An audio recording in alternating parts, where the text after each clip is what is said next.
श्री शिवाय नमस्तुभयम। दोस्तों, जैसा कि आप सभी लोग जानते हैं कि 22 मार्च 2026 यानी रविवार को पड़ रही है चैत्र महीने की नवरात्रि चतुर्थी तिथि और वरद चतुर्थी व्रत। और दोस्तों, यह वह तिथि है जो चैत्र महीने में पड़ने वाली सबसे बड़ी तिथि है, क्योंकि यह रविवार के दिन पड़ रही है और इसका बहुत ही बड़ा और विशेष महत्व होता है। पूज्य गुरु जी ने कहा है कि अगर कभी भी मौका लग जाए और चैत्र महीने की चतुर्थी तिथि रविवार को पड़ जाए तो आप लोगों को 7 चावल के दाने वाला उपाय तो अवश्य ही करना चाहिए। इन दोनों का संयोग बहुत कम आता है।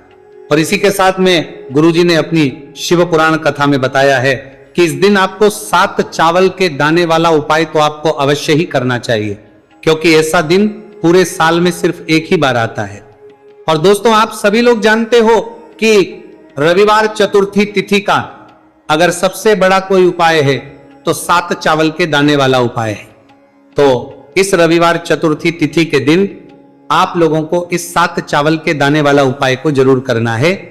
बहुत सारे लोग होंगे जिन लोगों ने इस उपाय को ना किया हो, मतलब पूरा महीना निकल गया, उन्होंने किसी भी दिन इस 7 चावल के दाने वाला उपाय को ना किया हो। पर दोस्तों, आपके पास एक आखिरी मौका बचा हुआ है जो कि 22 मार्च के दिन है। तो इस दिन आप लोगों को इस वाले उपाय को जरूर कर लेना है। भले ही आपने पूरे महीने भर इस उपाय को ना किया हो, पर अगर आपने इस चैत्र महीने के रविवार चतुर्थी तिथि के दिन अगर इस वाले उपाय को कर लिया तो आपको इस उपाय को करने का वह फल मिलेगा जिसकी आपने कभी कल्पना भी नहीं करी होगी। इसीलिए आप लोग इस वाले उपाय को एक बार जरूर कर लेना है, ताकि आप लोगों के हाथ से यह मौका ना जा सके और आपको इस उपाय को करने का फल मिल सके। दोस्तों, यह उपाय पंडित जी ने अपनी अभी की ही श्री शिव महापुराण की कथा में बताया है, जिस उपाय को आज हम आपको बहुत अच्छे से समझाने वाले हैं। इस वीडियो को देखने के बाद इस उपाय को के लिए आपको कोई और वीडियो को देखने की जरूरत नहीं पड़ेगी। तो चलिए दोस्तों, उपाय को शुरू करते हैं। देखिए, ये इस चैत्र महीने के रविवार चतुर्थी तिथि के दिन ये इतना खास होता है, इतना महत्वपूर्ण होता है। देखा गया है कभी कभी बड़े बड़े पूजा पाठ अनुष्ठान से जो मनोकामना पूर्ण नहीं होते, वह चैत्र महीने के रविवार चतुर्थी तिथि के दिन एक छोटे से उपाय करने से ही आपकी मनोकामना हो जाती है। और बहुत सारे लोगों ने इस उपाय को किया भी है और उनको इस उपाय को करने का फल भी जरूर मिला है। अगर आप लोग भी इस उपाय को करना चाहते हैं तो आप इस उपाय को पहले अच्छे से समझ लेना, सुन लेना, उसके बाद करना। आपको इस उपाय का फल जरूर मिलेगा। और इस उपाय को कर लेने से आपके घर में चाहे किसी भी प्रकार की दुहक और समस्या क्यों ना चल रही हो, आपको उसका कारण भी नहीं पता है कि भाई ये समस्या किस कारण से चल रही है। कुछ भी कारण हो सकता है, जैसे पितृदोष हो सकता है या किसी भी तरह का मंगल दोष भी हो सकता है। तो इस दिन आप लोगों को ये वाला उपाय कर लेना है। ये एक ऐसा उपाय है जिस उपाय को अगर किसी विशेष दिन पर किया जाए तो भाई उस विशेष दिन का जो है वह तो हमें मिलता ही मिलता है, पर हमने उस दिन पर इस उपाय को किया है तो हमें उससे भी बड़ा फल मिलता है, और फल बहुत जल्दी मिलता है, क्योंकि आप इस उपाय को बहुत ही बड़े और विशेष दिन पर कर रहे हो। तो अब उपाय के बारे में बात करते हैं, लेकिन उससे पहले आप लोगों को यह जानना आवश्यक है कि आखिर ये उपाय किस समय करना है, किसको करना है और कैसे करना है। तो चलिए हम आगे आपको वीडियो में एक एक करके बता देते हैं। लेकिन उससे पहले अगर आप लोग हमारे चैनल पर पहली बार आए हैं या फिर मेरी आवाज आज पहली बार सुन रहे हैं तो हमारे चैनल सब्सक्राइब जरूर कर लेना और इस वीडियो को लाइक करके कमेंट बॉक्स में श्री शिवाय नमस्तुभयम ओम नमः शिवाय जरूर टाइप कर दें। तो दोस्तों, इस 7 चावल के दाने वाला उपाय को हमें इस रविवार चतुर्थी तिथि के दिन कैसे करना है, किसको करना है, किस समय करना है और कहां पर करना है, ये सारे सवालों के जवाब आपको इस वीडियो में मिल जाएंगे। और जो ये वीडियो देखेगा भाई, उसको 7 चावल के दाने वाला उपाय जरूर करना चाहिए, क्योंकि इस दिन एक चावल के दाने का भी बहुत ही बड़ा और विशेष महत्व होता है। और जब बात आ जाए 7 चावल के दाने वाला उपाय की, तो ये सोने पर सुहागा वाली बात हो जाती है और ये एक बहुत ही बड़ा उपाय हो जाता है इस रविवार चतुर्थी तिथि का। तो अब दोस्तों, इस 7 चावल के दाने वाला उपाय को आखिर करना किसको है, सबसे पहले हम लोग वो बात जान लेते हैं। तो देखो, घर की जो बड़ी माताएं बहनें होती हैं, उन माताओं बहनों में से कोई भी एक बड़ी माता बहन इस वाले उपाय को कर सकती है। और दोस्तों, अगर आप चाहें तो अपने घर में से सभी सदस्यों को भी इस उपाय को सकते हैं। अगर किसी व्यक्ति की खुद की कोई मनोकामना है, खुद की कोई दुख और परेशानी है जो कि वह अपने लिए ही करना चाहता है, इस वाले उपाय को तो वह खुद अपने लिए भी कर सकता है। बाकी अगर कोई घर में से ऐसा है जो कि अपने पूरे घर परिवार की सुख और शांति के लिए ये वाला उपाय करना चाहता है तो भाई वो भी कर सकता है, उसमें भी कोई दिक्कत वाली बात नहीं है। कहने का मतलब यह है कि इस उपाय को हर एक सदस्य भी कर सकता है और पूरे घर परिवार के लिए घर की बड़ी माताओं बहनों में से कोई एक माता बहन भी कर सकती है। माताएं बहनें अगर घर में उपस्थित ना हो या वही वाला उपाय ना कर पा रही हो तो फिर घर का कोई बड़ा सदस्य भी 7 चावल के दाने वाला उपाय को कर सकता है, चाहे फिर वह पुरुष ही क्यों ना हो, उसमें कोई भी दिक्कत वाली बात नहीं है। अब दोस्तों जो अगला प्रश्न निकल कर आता है वो ये आता है इस उपाय को लेकर कि आखिर इस उपाय को हमें किस समय करना है, सुबह के समय करना है कि शाम के समय करना है। तो देखो इस वाले उपाय को आप लोग सुबह के समय भी कर सकते हो और शाम के समय प्रदोष काल में भी कर सकते हो। अब अगर आप पूछो कि भाई सब सबसे उत्तम समय कौन सा रहेगा इस 7 चावल के दाने वाला उपाय को करने का, तो हम आपसे बस यही कहेंगे कि इस उपाय को आप सुबह के समय करेंगे तो ज्यादा बेहतर होगा। बाकी अगर प्रदोष काल शाम के समय भी करेंगे तो भी अच्छा होगा, उसमें कोई भी दिक्कत बात नहीं है। तो अब दोस्तों जो अगली सबसे बड़ी और महत्वपूर्ण बात आती है वह यह आती है कि सुबह अगर हम उपाय को करेंगे तो हमें कितने बजे से लेकर कितने बजे तक के बीच में करना है, और शाम के समय प्रदोष काल में करेंगे तो हमें कितने बजे से लेकर कितने बजे के बीच में करना है। तो देखो सुबह जितनी जल्दी हो सके आप उपाय को करने की कोशिश करना। बाकी अगर किसी कारणवश लेट भी हो जाओ, थोड़ी देर भी हो जाए तो 10 या 11 बजे तक भी आप उपाय कर लेना, पर 12 बजे से ज्यादा देरी ना हो। ठीक है, इस बात का ध्यान रखना। उसके बाद में दोस्तों अगर शाम के समय प्रदोष काल की बात करें, प्रदोष काल का जो समय है होता है वो शाम के 6 बजे से शुरू हो जाता है। मतलब शाम के 6 बजे से लेकर 7 बजे के बीच का जो समय होता है यह समय प्रदोष काल का समय होता है। तो आप इस उपाय को 7 या 8 बजे के बीच में भी कर सकते हो। मतलब शाम के 6 बजे से रात 8 बजे के बीच में आप कभी भी इस वाले उपाय को कर सकते हो, उसमें कोई भी दिक्कत वाली बात नहीं है। देखिए दोस्तों एक एक करते हुए हम उपायों को समझेंगे। सबसे पहला उपाय बहुत ही आसान सा उपाय है। देखो यदि आपको ऐसा लगता है कि बाबा आपकी सुन ही नहीं रहे हैं, बाबा आपकी मनोकामना परिपूर्ण कर ही नहीं रहे हैं, आपने कई उपाय कर लिए, कई आप अपनी इच्छाएं महादेव के सामने रख दी, लेकिन आपकी मनोरथ जो है वह परिपूर्ण हो ही नहीं रही है, और आप चाहते हैं कि वह मनोरथ जो आप कई दिनों से बाबा से मांग रहे हैं वह परिपूर्ण हो जाए, तो आपके जीवन के दुहक तकलीफ है ये सब दूर हो जाए। देखिए हो सकता है आपके घर में कोई कोर्ट केस चल रहा है या आपके घर में बहुत ज्यादा लड़ाई झगड़े चलते हैं, तो आपके घर में अगर शांति नहीं है, आपके घर में धन की कमी है, धन की वजह से आपके घर में बहुत ज्यादा लड़ाई झगड़े चल रहे हैं, तो आपकी तकलीफ दूर होने वाली है। स्वयं नंदी जी वाला ये विशेष उपाय है। नंदी जी के कान में कुछ बोलना है, नंदी जी के कान में इस प्रकार से बोलना है और आपकी मनोकामना परिपूर्ण हो जाएगी। देखो क्या क्या चीजें को लेनी है, पहले ये समझ लीजिए। आपको लेना होगा एक बेलपत्र, बेलपत्र 3 पत्ती होनी चाहिए, कहीं से भी खंडित नहीं होना चाहिए। ठीक है, बेलपत्र के साथ में आपको लेना है पीला चंदन मात्र एक बूंद, छोटी सी टिक्की आपको लगानी है बेलपत्र में, इसीलिए थोड़ा सा ही पीला चंदन आपको लेना है और इस पीले चंदन के अंदर थोड़ा सा जल मिला देना है ताकि गीला हो जाएगा, पेस्ट के रूप में तैयार हो जाएगा। आ गई इतनी बात समझ में? अब आप क्या करना है, आपको साथ में लेना है 7 चावल के दाने। महादेव आप आपका साथ देने वाले हैं इन 7 चावल के धनों से। अब आपको क्या करना है, भगवान शिव के मंदिर में आपको जाना है। नंदी जी बैठे हैं, नंदी जी के पास में मतलब जो पैर उठा हुआ रहता है ना नंदी जी का, उस साइड आपको सीधे साइड आपको बैठना है। इस यहाँ पर जैसे ही बैठोगे यहाँ पर आपको बेलपत्र लेना है और बेलपत्र की जो ये बीच की जो डंडी है यहाँ पर आप मात्र पीले चंदन की एक बिंदी लगा देनी है। पीले चंदन की बिंदी लगा दी।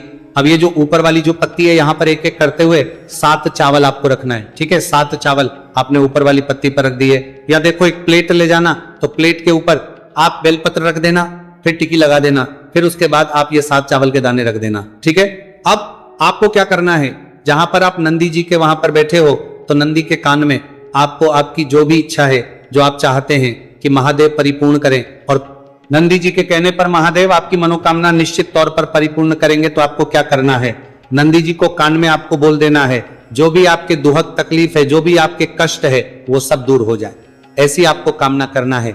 और नंदी जी के कानों में आपको बोल देना है जो भी आप चीज बोलेंगे वो नंदी जी भगवान शिव से विनय करके बोलेंगे और नंदी जी की बात भगवान शिव नहीं टालते हैं।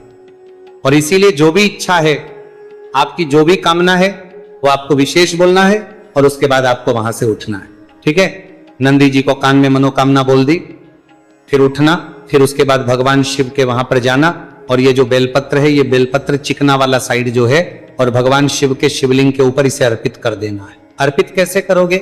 जो बेलपत्र का जो चिकना वाला साइड है वह नीचे की साइड हो जाना चाहिए। अब से ही आप अर्पित करने जाओगे तो चावल के दाने तो गिर जाएंगे, यानी कि जैसे ही अर्पित करने जाओगे तो भगवान शिव के शिवलिंग के ऊपर चावल के दाने गिर जाएंगे, क्योंकि वह किसी से भी चिपके हुए नहीं है, तो कोई तकलीफ नहीं है।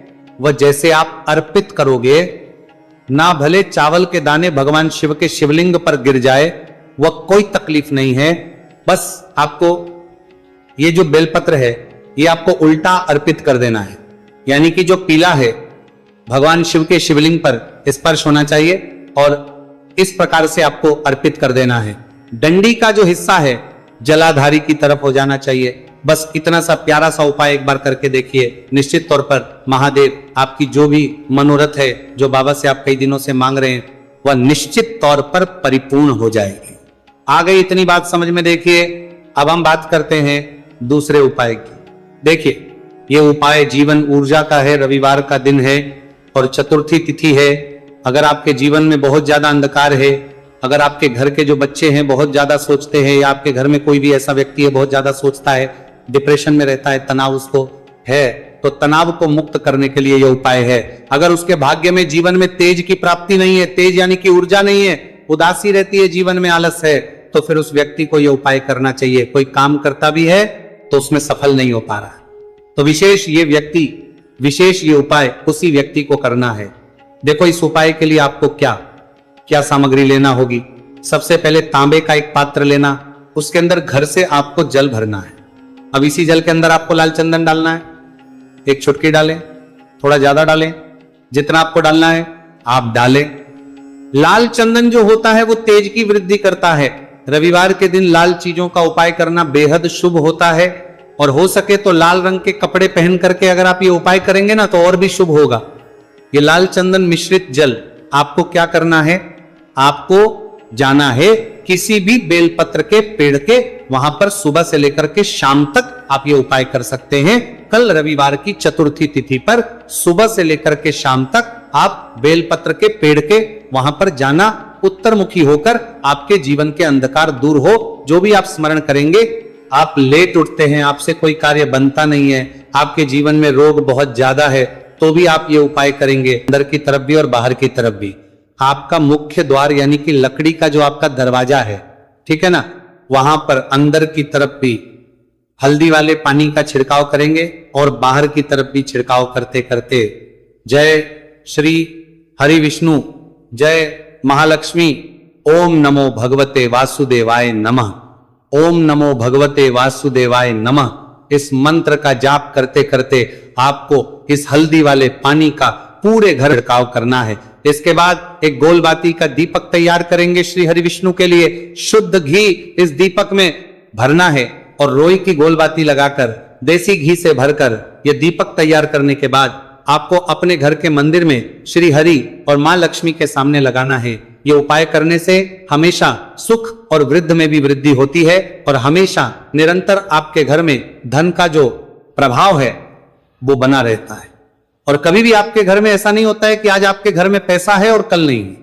बहुत सारे घर आपने ऐसे देखे होंगे जहां धन तो आता है लेकिन थोड़े समय के लिए, लेकिन अगर ये उपाय आप करते हैं तो स्थिर लक्ष्मी का आपके घर में वास होता है, धन का प्रवाह निरंतर घर में बढ़ता रहता है। इसी के साथ आपको एक चुटकी जल में हल्दी डालकर स्नान कर लेते हैं तो सौभाग्य की आपको प्राप्ति होती है। जो लोग कहते हैं कि भाग्य का साथ नहीं मिलता है, भाग्य में दुख लिखा है, कष्ट लिखे हैं, हमारे तो भाग्य में ही निर्धनता लिखी है। जिनको ऐसी समस्याएं हैं कि हाथ में पैसा नहीं आता है और अगर आता है तो हाथ में रुकता नहीं है, या धन आने का रास्ता ही आपको नहीं मिल पाता है, आप बहुत कोशिश करते हैं कि धन कैसे प्राप्त करना है लेकिन धन आप प्राप्त नहीं कर पाते हैं, मां लक्ष्मी की कृपा आपको नहीं मिल पा रही है, तो हल्दी डालकर स्नान कर ले।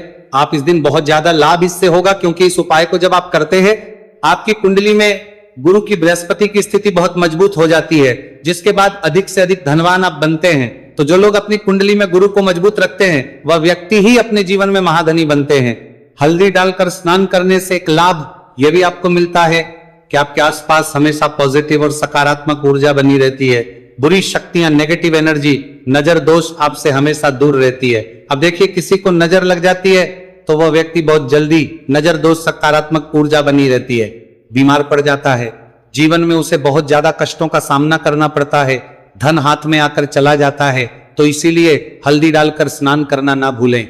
हल्दी डालकर अगर आपके घर में बहुत धन संपदा की कमी है तो रविवार के रविवार हल्दी डालकर स्नान करना आप स्टार्ट कर दें और फिर देखें थोड़े समय में ही आपको कैसे अपने भाग्य का साथ मिलता है।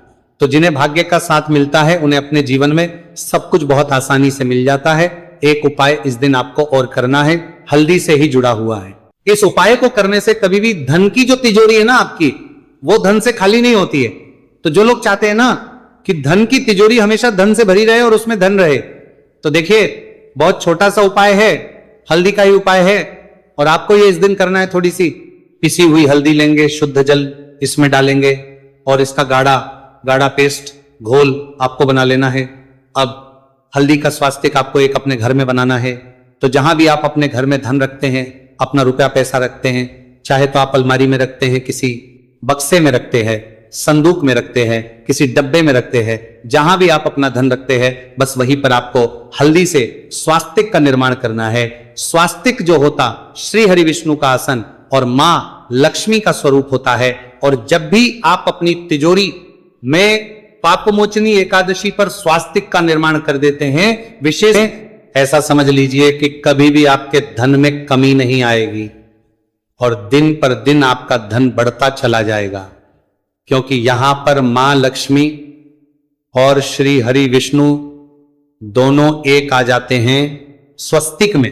तो आज की वीडियो में बहुत अच्छे से उपाय आपको बताया है, विशेषकर हल्दी वाला उपाय करना ना भूलें, क्योंकि यही वो उपाय है जिससे आपके घर में सुख समृद्धि भी बढ़ेगी, श्री हरि विष्णु के साथ मां लक्ष्मी की कृपा मिलेगी। और जब इन दोनों की कृपा मिल जाती है, ऐसे घर में सौभाग्य की प्राप्त प्रति बहुत आसानी से होती है, महालक्ष्मी की कृपा बरसती है। तो दोस्तों, ये थे पूज्य गुरु जी द्वारा बताए गए बहुत ही खास उपाय। अगर आपको जानकारी अच्छी लगी हो तो वीडियो लाइक करिएगा। मिलते हैं फिर एक नए वीडियो के साथ। श्री शिवाय नमस्तु भयम।